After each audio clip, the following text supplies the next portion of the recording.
Friend to Ro Khanna, what he makes of that, the California Democratic Congressman, kind enough to join us. Congressman, good to see you again. Is it out this year? Is it not going to happen this year? Neil, I don't think it'll happen this year, but we need to get it done. We need to have a vote on it one way or the other. Let's have the vote in January and let's move on. I think if we bring a vote, there's a good chance that people will vote yes when it's actually on the floor. All right. In the Senate, that means that Joe Manchin or Kristen Sinema would vote for it, or you're confident they would. They don't seem of that mindset now, but forced with the issue, you think they would? I'm not. So in today's fourth stimulus check update, this is what you have to know.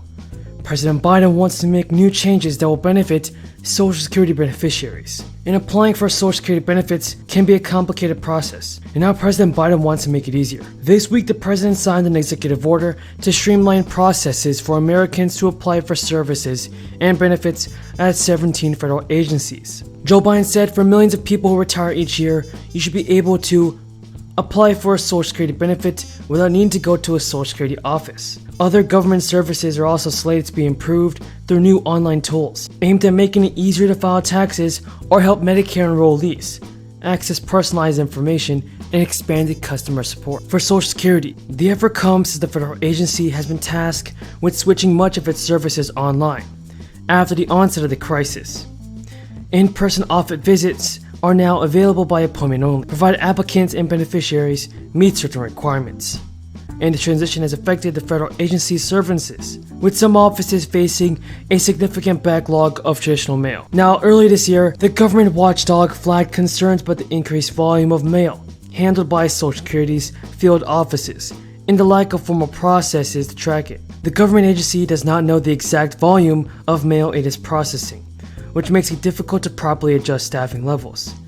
And Biden's executive order aims to change that by creating a way for applicants and beneficiaries to upload their forms and documents online. It would also expand the ability to use electronic signatures, enable the SSI to share data with other government agencies, and let the agency help applicants and beneficiaries identify other government benefits for which they may be eligible. Now, some Americans are still waiting for the last batch of their third checks to be sent out. These are taking the form of plus-up payments, bridging the gap for those whose situation has changed between submitting their 2019 and 2020 tax returns. But there's a catch. Applicants have until the end of the year to submit their 2020 tax returns and receive the money, or they will not be able to claim it. Now, plus-up payments are additional payments for people who receive the third stimulus check using their 2019 tax return. If they became eligible to receive more money due to changes in their 2020 tax return, then they are eligible to receive the difference as a tax deduction. People who are eligible for the payment will be those whose income reduced in 2020 or added a dependent to their tax return. Plus, the payments are sent separately from your 2020 tax refund and previous stimulus check payments. They are normally issued within 2 weeks from the time your 2020 tax return is processed. The IRS is sending plus-up payments to eligible taxpayers every week until the deadline of the December 31st, 2021. Basically, you have to get your 2020 tax return processed as soon as possible. It is possible to check the status of your plus-up payment with the Get My Payment tool. The IRS needs your 2020 tax return in order to see if you're eligible to receive the plus-up payment. If you need to file a federal tax return for 2020 and have income of $72,000 or less, you can file your tax return electronically for free with the IRS Free File program. If you're not required to file a tax return, you may use the non-filer sign-up tool. And now, more than 169 million payments have been sent out in the third round of stimulus checks, and groups are continuing to push for a fourth as inflation continues to bite. 2 prior ones have been sent since the beginning of 2020, creating America's most generous social safety net in decades. People may now be wondering how many stimulus checks will affect tax returns, but in early 2022, the IRS will send a letter that contains the total amount of the third stimulus and any plus-up payment received. People should keep this and any other IRS letters about their stimulus payments with other tax records.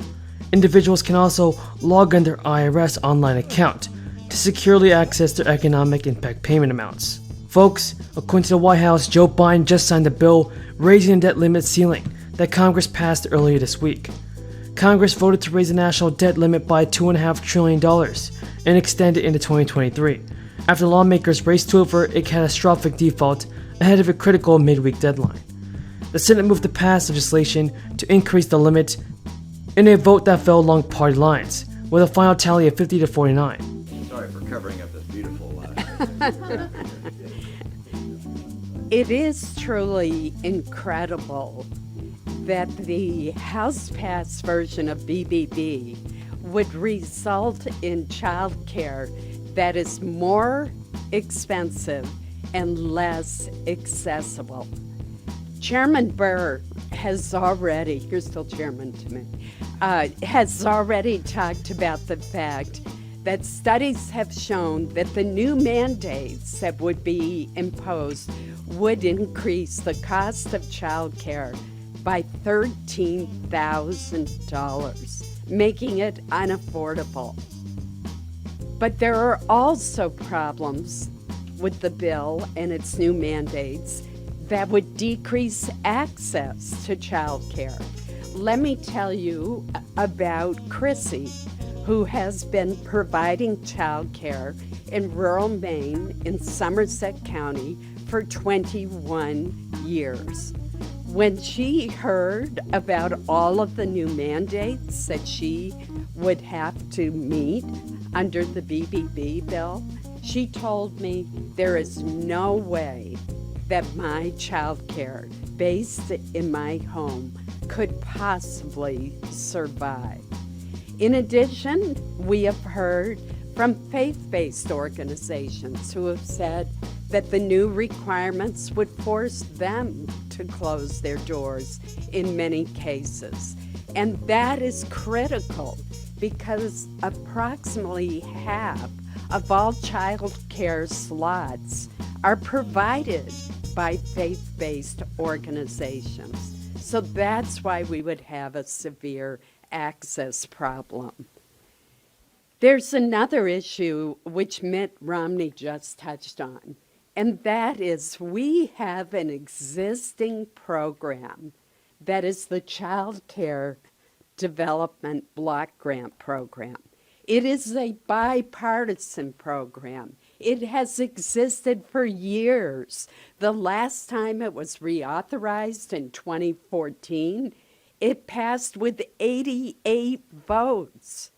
Before that, it was authorized with more than 90 votes. So why aren't we taking a program that has worked well, that already exists, and expand its funding so that we can help more families, but keep the rules the same so that we do not create these tremendous accessibility and affordability problems?